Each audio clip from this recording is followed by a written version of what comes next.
Hello friends, welcome back to my YouTube channel. విజయవాడలో దుర్గమ్మ వారు నగర పర్యటన చేస్తూ ఉంటారు. మనం మాట్లాడే ప్రతి మాట వింటూ ఉంటారు అని పెద్దవాళ్ళు చెప్తుంటారు కదా. ఇవి నా ఓన్ ఎక్స్పీరియన్స్, నేను ఫేస్ చేసిన ఎక్స్పీరియన్సే ఈ వీడియోలో చెప్తున్నా. నా లైఫ్లో 2 సంఘటనలు ఉన్నాయి అట్లాంటివి. ఎక్కడా స్కిప్ చేయకుండా లాస్ట్ వరకు చూడండి. మీకు కూడా ఇట్లాంటి ఎక్స్పీరియన్స్ ఏదైనా ఫేస్ అయితే ఈ వీడియోలో కామెంట్ బాక్స్లో కామెంట్ చేయండి. ఇది రీసెంట్గా జరిగిన సంఘటన.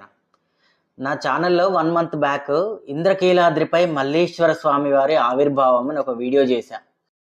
ఆ వీడియో లింక్ ఇక్కడ డిస్క్రిప్షన్లో ఇస్తాను, చూసేసేయండి. ఏంటంటే మార్నింగ్ 10 or 11 o'clock వరకు నార్మల్గానే ఉన్నా. సో కాకపోతే ఆ వీడియో థంబ్నెయిల్ అంతా నెగిటివ్ షేడ్స్ ఉన్నాయి, కాంట్రవర్షియల్ షేడ్స్ ఉన్నాయి. లైక్ ఇంద్రకీలాద్రిలో అమ్మవారు ఒకరేనా, మల్లీశ్వర స్వామి వారు ఉన్నారు కదా, లేకపోతే మల్లీశ్వర స్వామి చరిత్ర ఎవరు చెప్పరెందుకు, ఇట్లాంటి నెగిటివ్ షేడ్స్ ఉన్న థంబ్నెయిల్స్ అన్నీ ఆలోచిస్తూ ఉన్నా. సో ఆ రోజు ఫీవర్ స్టార్ట్ అయింది. అసలు ఏమీ తెలియలేదు. ఇక్కడ హారన్లు సౌండ్లు కానీ, ట్రాఫిక్లో ఎలా వచ్చాను, ఏ రూట్లో వచ్చాను, అసలు ఇంటికి ఎలా చేరుకున్నానో కూడా గుర్తులేదు. జస్ట్ బండి ఎక్కాను, స్టార్ట్ చేశాను, ఆ ఫీవర్లోనే ఇంటికి వచ్చేసా. ఇది అమ్మవారు మాత్రమే చేయగలిగారు, అమ్మవారు మాత్రమే ఇంటికి సేఫ్గా తీసుకొచ్చారు. జనరల్గా రోజు ఇంటికి వచ్చే దారి, సైన్ బోర్డ్స్, ఆ మధ్యదారిలో ఏమేం జరిగాయి అన్నీ గుర్తుంటాయి. కానీ ఆ రోజు మాత్రం గూస్ బంప్స్ సీన్ నా లైఫ్లో ఏది గుర్తులేదు. ఇంటికి వచ్చిన తర్వాత నేను ఇంటికి వచ్చాను అన్న స్పృహ మాత్రమే ఉండింది.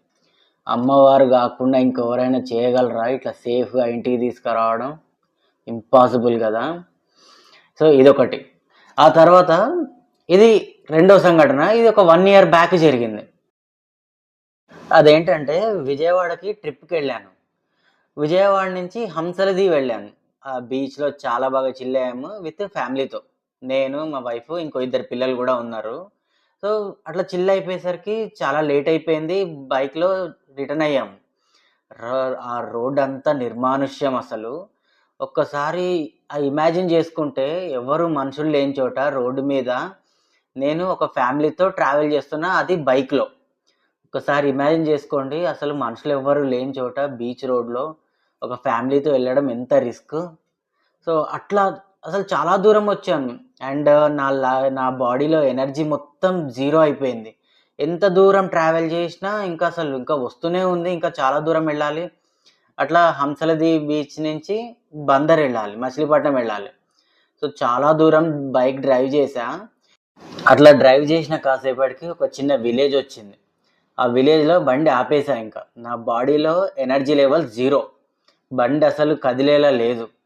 అప్పుడు నా నోట్లోంచి వచ్చిన మాట, అమ్మా ఇంకా నా వల్ల కాదు అని. వెంటనే అసలు ఆ ఊళ్ళోకి అసలు రెగ్యులర్గా బస్ సర్వీసెస్ చాలా తక్కువ ఉంటాయంట, వచ్చిన బస్సు చాలా లేట్గా వస్తుంది అన్నారు. అట్లా అన్ననో లేదో ఇమీడియట్గా బస్సు సౌండ్ అనిపించింది. ఏదో అమ్మవారు వాంటెడ్గా నిమిషంలోనే బస్సు పంపించినట్టు. అసలు బస్సులు చాలా లేటుగా వస్తాయి, ఏ టైంకి వస్తాయో తెలియదు అని ఊళ్ళో వాళ్ళు చెప్తే ఎలారా బాబు అనుకున్నా. వెంటనే బస్సు వచ్చింది. నేను ఆగిన స్టాప్లోనే, అదే బస్ స్టాప్ అంట, అక్కడ ఒక టీ షాప్ ఉంది, టీ కన్జ్యూమ్ చేద్దాం అనుకున్నా. మా వాళ్ళు ఎవరు టీ తాగండ్రా అంటే మేము టీ తాగమంటారు. నా బాడీలో ఎనర్జీ లేదు, ముందుకెళ్ళే సిచ్యుయేషన్ లేదు. అమ్మవారే పంపించినట్టు కరెక్ట్గా బస్సు వచ్చి ఆగింది, కరెక్ట్ మా స్టాప్ ముందే. సో ఇంకెవరు చేయగలరు ఇట్లాగా? అమ్మా నా వల్ల కావట్లేదు అన్న ఒక్క మాట, ఆ మాట పూర్తయ్యే లోపే బస్సు వచ్చేసింది. సో గ్రేట్ థింగ్ కదా. నాకు గూస్ బంప్స్, ఆ సీన్ తలుచుకుంటే ఇప్పటికీ నాకు ఒక మిరాకిల్ లాగా ఉంటుంది. సో అట్లా బస్సు వచ్చింది, బస్సు వాళ్ళందరినీ ఎక్కిచ్చేసాను. కాసేపు ఒక 5-10 minutes అట్లా టీ తాగి స్నాక్స్ తిని ఇమీడియట్గా మళ్ళీ నేను ఒక్కడనే బైక్ కాబట్టి హ్యాపీగా డ్రైవ్ చేసుకుంటూ వచ్చేసా. ఈ 2 సంఘటనలు నా లైఫ్లో మర్చిపోలేని సంఘటనలు. ఫ్రెండ్స్, ఇది అమ్మవారితో నా అనుభవాలు. ఈ వీడియో మీకు ఎలా అనిపించిందో కామెంట్ బాక్స్లో కామెంట్ చేయండి, లైక్ చేయండి, షేర్ చేయండి, తప్పకుండా సబ్స్క్రైబ్ చేయండి.